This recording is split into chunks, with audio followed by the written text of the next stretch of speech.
Welcome to another episode of Cadence Fishing TV. And today I'm fishing on the River Wye at Hereford on the Belmont stretch.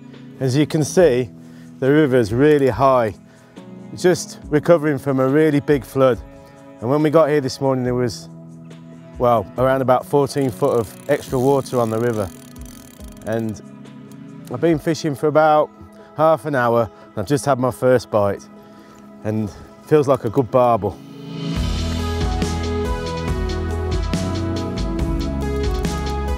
Earlier in the week, the river had been up to something like 19 foot, so all these fields had been flooded. And we were actually supposed to have a winter league yesterday, but it was cancelled because of the high levels. Just simply couldn't get the pegs in. Anyway, I'll just concentrate on netting this barbel because it's the first one.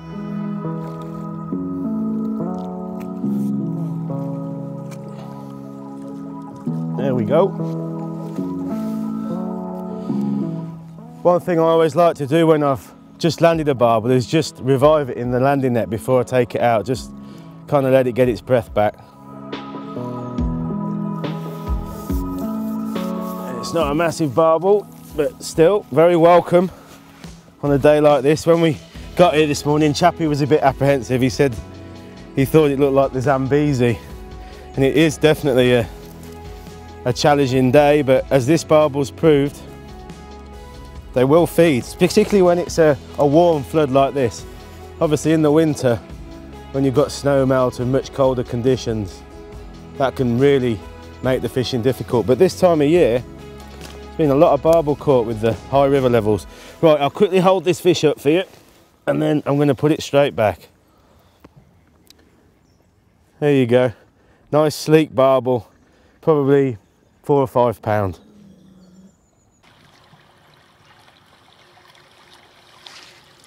Well, it's been a very wet season and we've had a lot of floods this year already. In fact, I think this is probably, I can't remember the river being lower than 5 foot in the last 3 months. So that's saying something.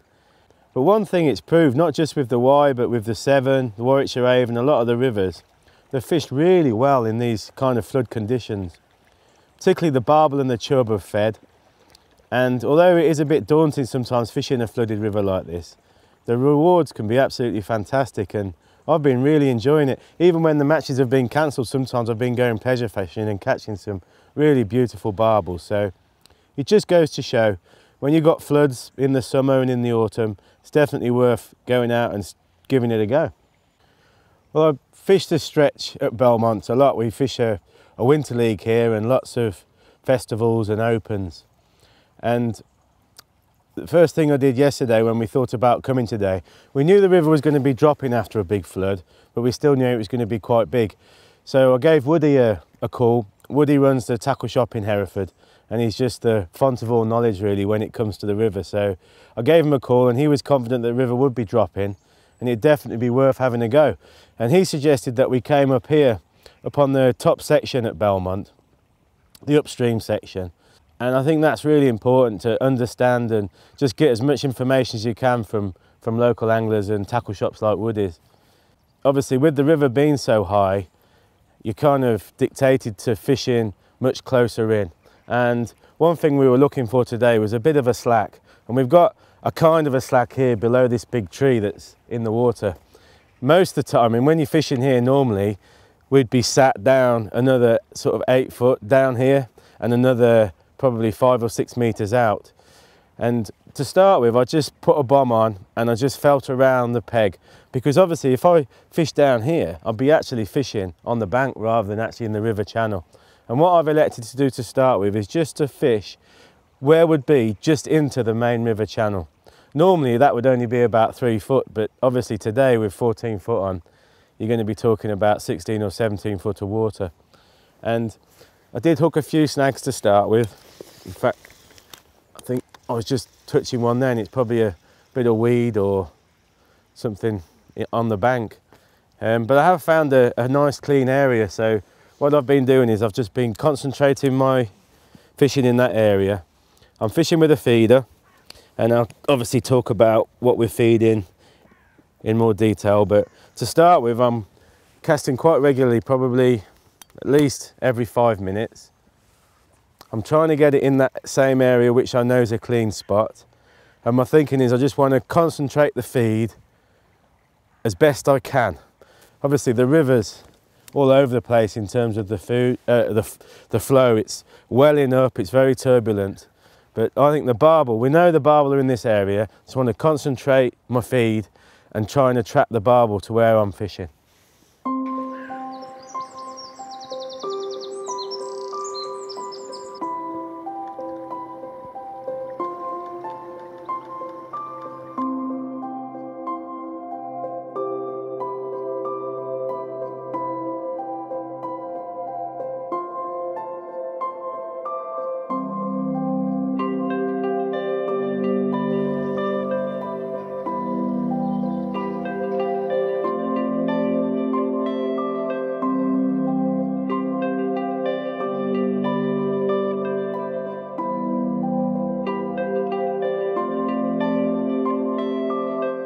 Well, the first barbel I caught, that was on a punch bit of meat, and I talked about casting and feeding really regularly, and within the ground bait I've got quite a lot of meat. So what I'm trying to do is really create a great smell trail in the water to attract the fish to where I'm actually fishing. I just thought I'd show you what I'm doing in terms of the cast. So obviously I'm not casting very far, so I'm just doing a gentle underarm kind of lob. And the key thing is, because I know I want to keep in that clear spot, is I'm actually feeling the feeder down to the bottom. So I'm feeling it through all that water to the bottom there now. So that feeder's probably about 10 meters out. And now I'm just going to feed a bit of bow in the line, just to allow for fluctuations in the flow and weed hitting the line. Having a bit of a bow in the line like that will just help the feeder stay in one spot. If I tighten right up to it, I'm actually fishing with a 3-ounce feeder at the moment. If I tighten right up to it, that feeder would start moving. So I've got a nice bow in the feeder. I know the feeder is in a safe place on the bottom in terms of not being snagged up. And now I'm just waiting for a bite, which obviously with barbel and chub is going to be positive, and 9 times out of 10 it's going to be a drop back bite because of that bow in the line. So the fish is going to take the bait, dislodge the feeder, and basically the tip's going to drop back. And that first barbel I had was a really positive drop back bite. And I'm actually going to mix up some more ground bait now, so I'm going to take you through the actual mix that I'm using and how I'm feeding the meat through the feeder. Well, I'm just going to slacken the clutch off just in case we get a bite while I'm showing you the ground bait mix. Basically, we talked about attracting the fish by putting a really good strong smelling ground bait into the water, and I like to mix my ground bait up fresh when I'm doing that.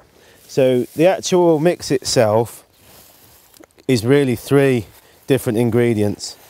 I've got 1 part crushed hemp, which I crush myself. I've got 1 part ground halibut pellets, which I think is really important when you're fishing on a flooded river like this, and particularly when you're targeting barbel. That's a very, very rich smelling. That's 100% ground halibut pellet. And then finally, I'm just going to put 1 part of brown crumb into the mix. So what I've got there is I've got a very rich, strong smelling ground bait that's going to release loads of flavour and oils into the swim. And to enhance that even more, when I'm mixing the water, I add some actual pellet halibut oil into the water. So I'll just bodge a good squirt of that in, and basically that's it. So I don't like to mix up too much in one go, because I want to really keep it as fresh and smelly as possible. I've over wetted that a bit, so I'll add a bit more halibut in and a bit more brown crumb.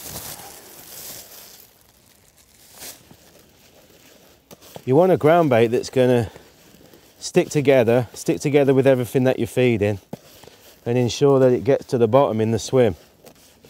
But you don't want it to be too stiff so that it doesn't come out the feeder and you start reeling in. If you've still got ground bait in your feeder, then it's too stiff. But obviously when the river's flooded like this, it needs to be fairly sticky. I'm just going to leave that just to absorb the water for a bit. And then the other main kind of ingredient in the ground bait is actual meat. And what I like to do is I use one of these Simo meat punches. I think that's around about 12mm, something like that. And I just punch the luncheon meat into big kind of punches like that. And then what I actually do is chop those into small punch pellets like that. I don't worry about doing it too accurately. I quite like some different irregular sizes. And my thinking is, by feeding a lot of this meat through the feeder, through the ground bait, we're feeding the fish really well, hopefully attracting them to where we're fishing. And I can regulate that, so on a harder day, perhaps when the water's colder, I wouldn't feed so much meat. I'd cut back on the meat. But when it's a warmer flood like this, I think you need to feed quite a lot. So at times, I might be putting 5 or 6 pieces of meat through the feeder every time. And I'm going to actually, for the most part, use the same hook bait as what I'm feeding. So I think the fish get accustomed to picking out those punch bits of meat and start feeding very confidently.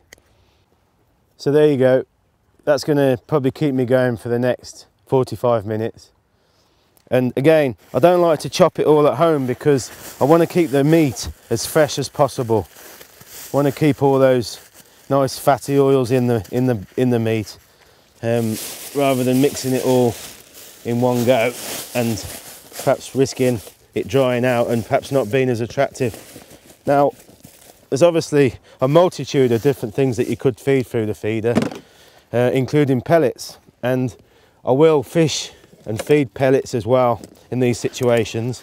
But to start with, I'm just feeding meat because I want to try and get the barbel and the chub feeding on the meat. And I think it's probably worth mentioning that you do need to target bigger baits when you're fishing in flood conditions like this. I wouldn't really even bother fishing with maggots, hempen casters when it's like this. Obviously we're targeting big fish, the water's very coloured, and I think you need to fish with decent size hook baits and obviously feed with good sized particles as well. I'll just show you. What I've done there is I've actually sandwiched the meat and plugged it both ends with the feeder. So I've got 5 or 6 pieces of meat in that feeder. And I know that that's going to come out on the bottom and start a lovely attraction of meat in the water and hopefully attract them to the hook bait.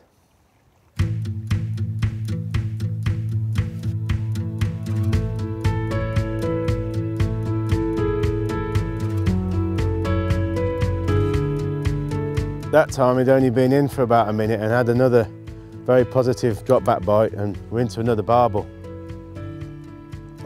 You'll notice I'm actually keeping the rod really high up while I'm playing the fish. Obviously I've got to bring it through, well, up from the bottom. It's going to be at least 15 or 16 foot deep out there, and now I'm bringing it up over the bank itself, so there's going to be lots of snags, and I don't want the fish or the feeder to catch the bank, so I'm keeping the rod really high and I'm trying to keep moving the fish all the time.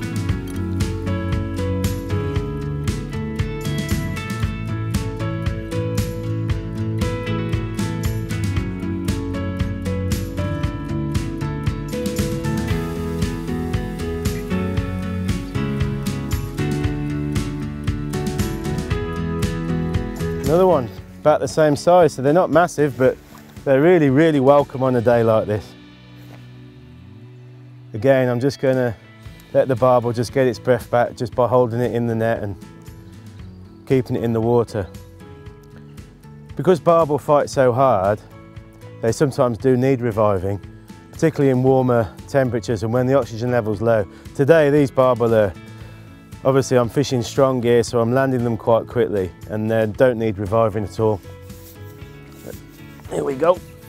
Let's quickly, most times I just like to keep the barbel in the net and obviously just gently unhook it. That fish was hooked perfectly just in the corner of the mouth.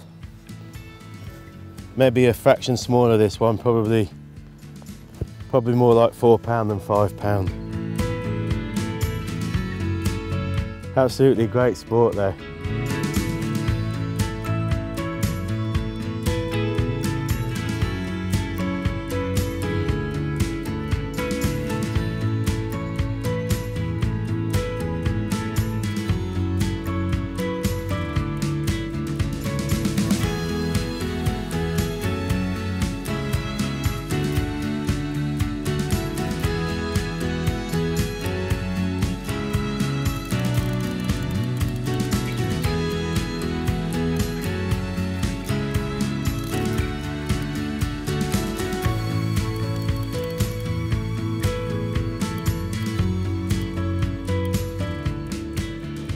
Well, I've just had another couple of casts and I'm into another barbel, so it's actually turning into a great session already. I'd actually had a couple of knocks then, which is unusual, and I wonder if it was a line bite. Maybe the barbel was actually sort of right on top of the feeder, and then I had the sort of unmissable drop back bite. So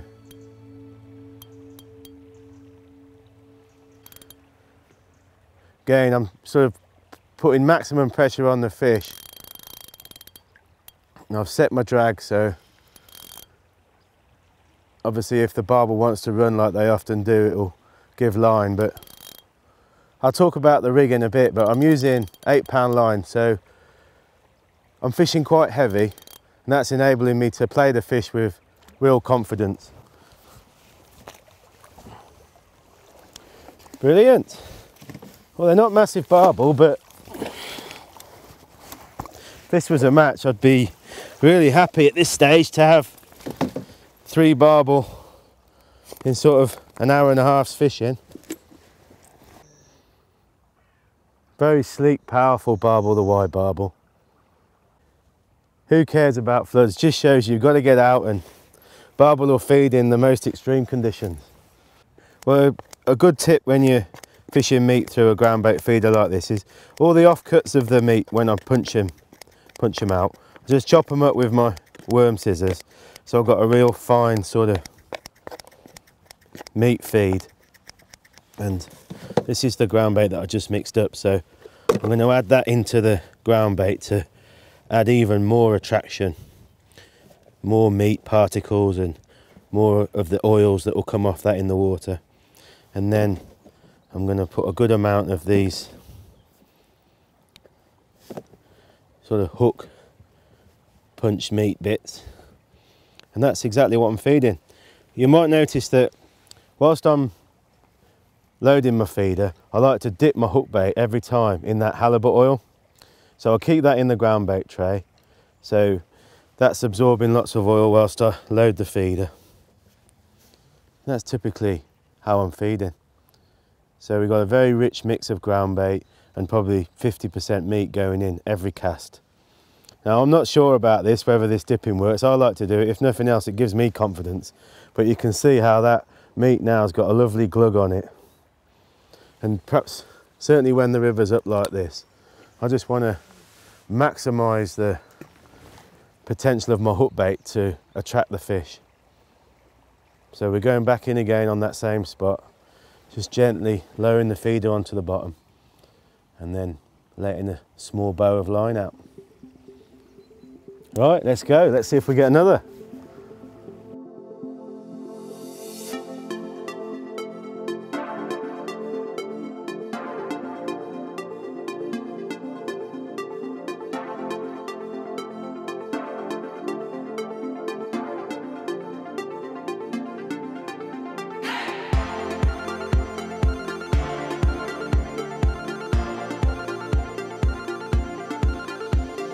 Well, I think Chappie might have picked up the bite on this one. That was another lovely positive drop back bite.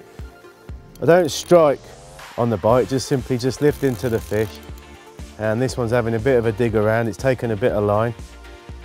It might be a fraction bigger than the other ones we've had. I'll talk a bit more about the rod I'm using, but it's an absolutely brilliant rod when you're fishing in flood conditions like this. It's a new rod, it's a 13'8" number 4 feeder, and it's absolutely perfectly designed for fishing with bigger feeders, when you're fishing in flood conditions like this and when you're catching big fish like barbel. It's got tremendous amounts of power, but you can see it's still got a lovely action. It still bends, it continues to bend, and it doesn't lock up, so you can put plenty of pressure on the fish without worrying about pulling the hook out or cracking the hook off.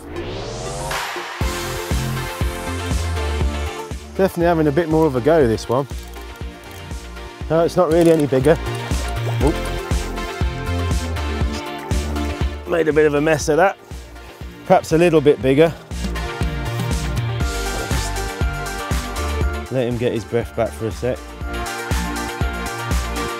So once again, I think local knowledge has proved to be invaluable, so thanks to Woody, he's put us on the fish yet again. They're absolutely immaculate condition. That one's completely scale perfect. Absolutely beautiful barbel.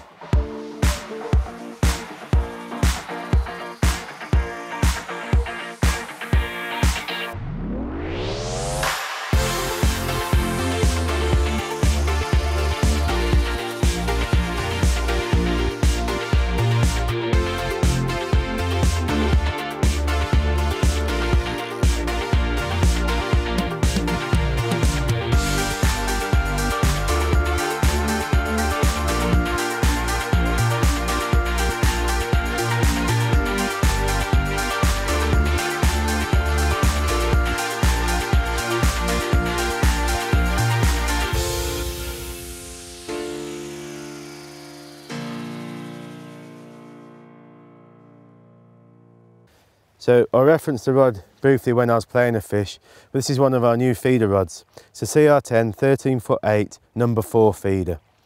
So number 4 is the most powerful feeder rod that we currently produce.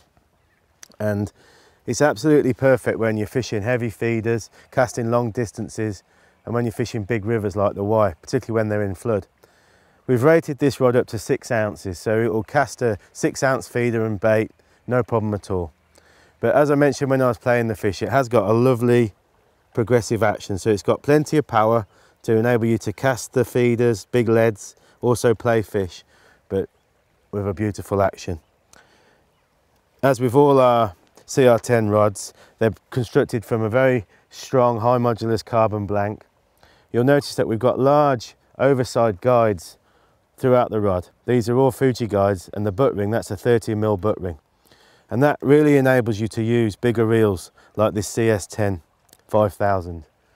So it means you can use heavier lines, you can use shot leaders if you need, without any problem of knots or weed snagging in the line. And I just want to show you the tip, which is really key to this rod. You can see that it's not a quiver tip. A quiver tip today would be totally useless. It would just bend round and defeat the object. You need a stiffer tip when you're fishing in a powerful river like this today. And this built-in tip is hollow.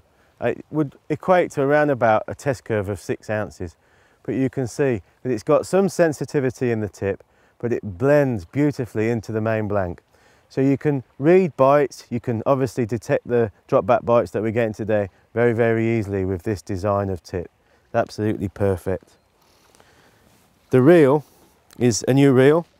I mentioned it, it's a CS10 5000. So it's a big capacity reel, it's tremendously powerful, and that's really important when you're using big feeders on powerful rivers catching fish like barbel.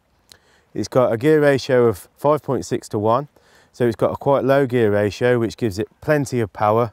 You've got a nice size spool on it, and obviously that accommodates heavier line, reduces friction when you're casting. So it's an absolutely great reel. The reel itself is made from reinforced carbon, so it's lightweight, It's got 7 bearings which are actually sealed, saltwater resistant. So you could say that's overkill on freshwater fishing, but to me that makes a very, very strong and reliable reel. Just to finalise on the reel, it's got a carbon matrix drag, and you could see how well that was working when I was playing the barbel. I spooled the reel up with 8 Pro Gold, which is my favourite line when I'm fishing for big fish on the feeder. Very, very robust and reliable. And I think now I'm going to show you how to make the rig that we're using today, and also how to tie the hook. Right then, I'll show you how to tie the rig. It's a simple rig, and it's one that I've sort of evolved over the years, but I think it's an essential rig when you're river fishing on the feeder, particularly when you're catching big fish like chub and barbel. So what I need for this rig is I've got a gripper stop here that I've threaded onto the line. That's a Drennan gripper stop. I've got a snap swivel that I'm going to attach the feeder to, and then I've got one of these swivel beads, a Drennan swivel bead. That's the medium size 8. And what I like to do is I've threaded that on the line, is now make a loop, and I'm going to make the loop around about 10 to 12 inches. So I like to tie that with a figure of 8 knot, which I think is the strongest loop knot. Cut off the tag, and then on the bottom of that loop I'm going to thread on the swivel from the swivel bead. So I'm actually going to push the swivel through the loop and then fold it back over the top. Not sure if you can see that. So what I've got there is a swivel on the bottom of the loop, and that's going to be my junction to the hook length. And I can pull the swivel bead back over the top. That now sits over the swivel to keep that nice and neat. And I'm going to pull the swivel on top of that loop, and the gripper stop is going to go over the top of the knot on the loop. So I don't know if you can see that. And what that's doing now is I've got the classic swivel running on top of the loop, so it's like a bolt rig effect. That's why I'm getting such great drop back bites. The fish are taking the bait, hooking themselves, but I'm not putting the swivel inside the loop, which a lot of people do. And I think that's a massive mistake, because a lot of the time when you're fishing on rivers like this, there's big snags, there's ledges. If you get the feeder trapped in that when you're playing the fish, that swivel can't get out of the loop. And all that'll happen is you'll just crack off the fish and you've lost the fish. But with this rig, that gripper stop will push off and allow the swivel and the feeder to run up the line. In many cases, I think that frees the feeder from the snag. And there's a lot of times when I've played a big barbel, I've got it in, and that gripper stop's way up the top of the rod. So that proves to me that it's done its job. And if I hadn't have got that rig, I think I probably would have lost the fish. So the feeders, you obviously need a good selection of feeders. This is the feeder I started on. It's a 3 ounce cage feeder. That's a Quorum version. And obviously I'm going to attach that to the snap swivel, and then I'm going to tie the hook length, which I'll explain. But before I do that, I'll just show you some of the other feeders that I like to use. I've got some bigger Quorum feeders, which are 4 ounces. So if I really want to put more bait in, I can switch to a big cage feeder like that one. And obviously in heavier conditions, I've got heavier feeders up to 6 ounces to cope with increased flow and power. I also like these kind of smaller cage feeders. I carry those in weights from 40 grams up to 90 grams, so that's up to 3 ounces. And I'd probably switch to them on a harder day when I'm reducing the amount of feed that I'm putting through the feeder. Okay, I'll show you how to tie the hook length now. I do keep some pre-tied hook lengths on these foam spools. And obviously that saves time when you're fishing a match, and particularly when it's cold in the winter. But for the most part, I'll tie a fresh hook length on the bank, because I think then I can tie the exact hook length that I want, and I know that everything's fresh and as strong as possible. Today I'm actually using 8 Pro Gold as a hook length, so it's actually the same hook length as my reel line. If the river was lower and clearer, I'd probably drop down to 6 or maybe even £4, but with the colour in the water, the fact the fish are feeding, I can really play the fish with great confidence with that 8-pound line. The hooks I'm using are these Guru size 10 microbarb MWGB. I find these to be a really great reliable hook, very sharp, very strong. And what I'm going to do is I'm going to tie a bait band onto the line first. This is how I fish a lot of my hair rigs when I'm river fishing with baits like meat and pellets. So that's a medium Drennan bait band, and I'm going to tie this onto the bottom of the hook length. And the way I like to do that is with a very small loop knot. So I'm not tying the bait band on with a half blood knot or something like that. I want the bait band to be able to move within the loop. So I'll just quickly tie that and show you. My thinking there is if you tie it directly to the bait band with a granny knot or a half blood knot, a lot of the times you damage the bait band and it breaks. And that's the last thing you want to do, because obviously you've got to change to another hook length. So we've got the bait band on. Now I'm going to do a classic knotless knot with the size 10 hook.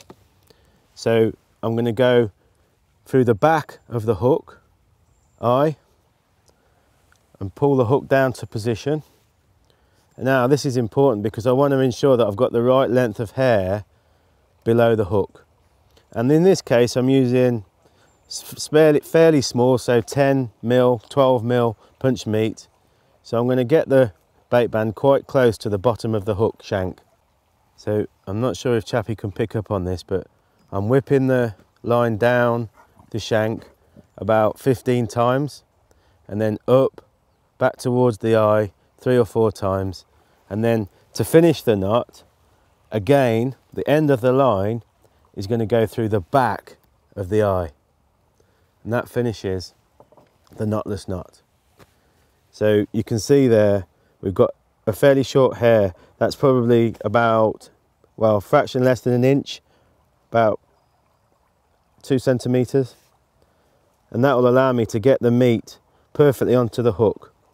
I don't think it's so critical with barbel, but with chub, you don't want too long a hair because you'll just miss loads of bites. And because I'm match fishing typically, I want to maximise all the fish I can catch, so I don't want to miss out on the chub. And then all I simply do is I have another loop in the top of the hook length. I like to tie that quite long because what it does, it just provides a bit of a stiff boom to keep it away from the feeder. So that's a figure of 8 knot. So today I'm using around about a 3-foot hook length. Sometimes I'll experiment with longer hook lengths, perhaps up to 6 foot. But with the river being in flood today, I want my hook bait to be quite near to the feeder. So all I do is I push that loop through the swivel, pass the line back through the loop, then I've got a very, very strong, reliable rig that's a safe rig. It works very, very effectively, and well, I don't think it ever really tangles. I like the fact that I've got a hook length going onto that swivel, because obviously that swivel will rotate and reduce line spin, particularly when you're using big baits like big bits of meat. You can see there that I've got that long loop that's just keeping it proud of the feeder. So there we go. Let's bait up again. I'll quickly show you how I do that, and we'll see if we can catch another barbel. So at the moment I'm going to select a nice piece of meat there. I talked about making it quite irregular, and I think that's a good tip, particularly when the fishing's a bit harder. And with the baiting needle, I'm just going to push that meat onto the hair. You can see that there's the bait band there, and this is a bit old school, but I still use bits of spaghetti as a bait stop. I think it's really good. It's unobtrusive, it softens slightly in the water, and it just means that that meat now will sit perfectly on the hair. I can tie different hooks with different length hairs, so I might put two pieces of meat on. I might put a much bigger piece of meat on a hair with, say, an 8 or a 6 hook. Just depends on the conditions on the day and what's working best. But today, that size meat on a size 10 hook is working really well. I'm just going to give it a quick glug before I cast it out. Fill the feeder up.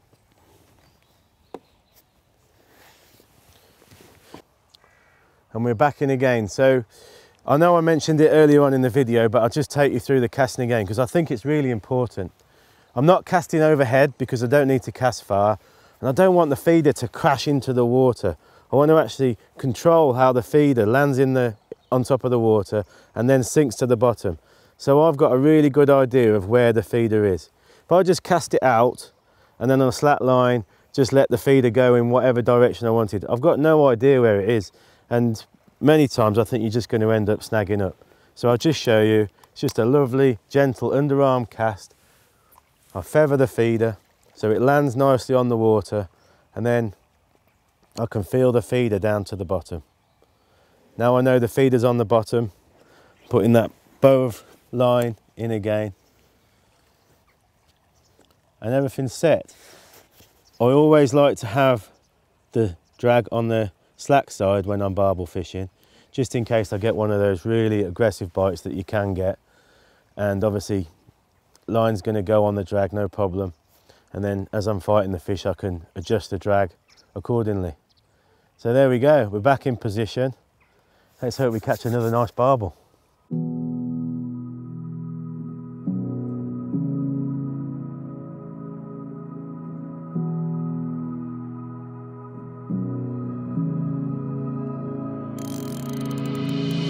Gone straight back in, and now I'm onto a nice barbel. This one's really fighting actually.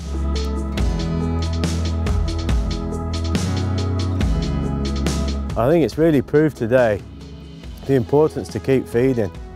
I've been continually casting and adding more and more meat into the ground bait in the feeder. And I think after a bit of a quiet spell, I've got the fish back feeding in the swim again.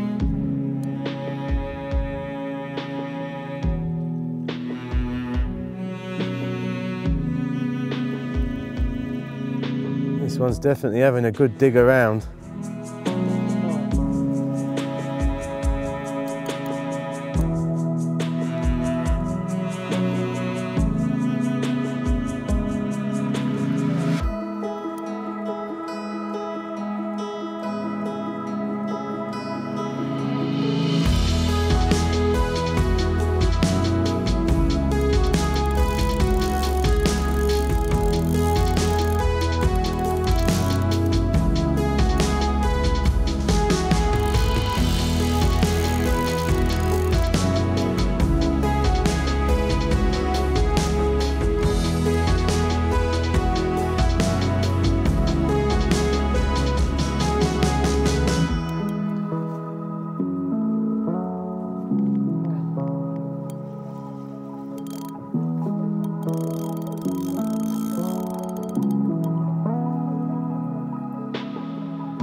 Bigger fish.